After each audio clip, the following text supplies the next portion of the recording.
I was not the only one attacked. The heat of the day reached everybody.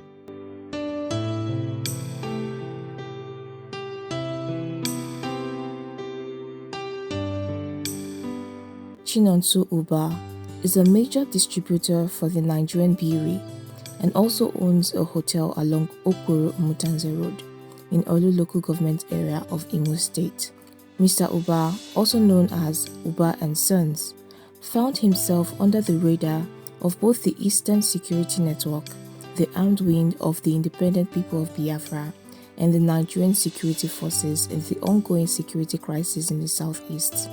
While this Eastern Security Network was accusing him of helping Nigerian security forces, they later accused him of saying, stuck in the dilemma, all properties owned by Uba was burnt down by a police team in Owerri, according to witnesses and multiple sources including the police. ESN was targeting me from one end, and the police who are supposed to protect me were attacking me from another end. I lost over 800 million worth of properties. After the hotel owned by Mr. Uba was razed, his residential house in Obo, a neighboring community, his warehouse fully loaded with drinks, his distribution trucks, and personal vehicles were also destroyed. Uba is just one among many residents of cities in Nigeria's southeast that became victims of circumstances as a result of the security crisis birthed in the area due to clashes by the Eastern Security Network, along with other armed groups and the Nigerian security forces.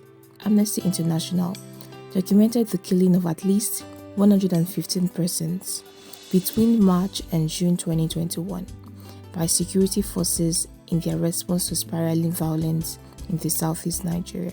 The Nigerian government had responded with a heavy hand to killings and violence widely attributed to the Eastern Security Network. But many relatives of the victims of attacks by security operatives told Amnesty International that they were not part of the militants that were attacking the security agents. Meanwhile, the Eastern Security Network and other militias are also found guilty. State governments, presidents, and security officials have accused them of armed robbery, murder of unarmed civilians, fatal assaults on the police, and theft of weapons. The current crisis in the southeast is an offspring of a previous attempt by the region to break away as the Republic of Biafra, which had led to a 30-month-long bloody civil war from 1967 to 1970. More than 1 million people, mostly civilians, died during the conflict.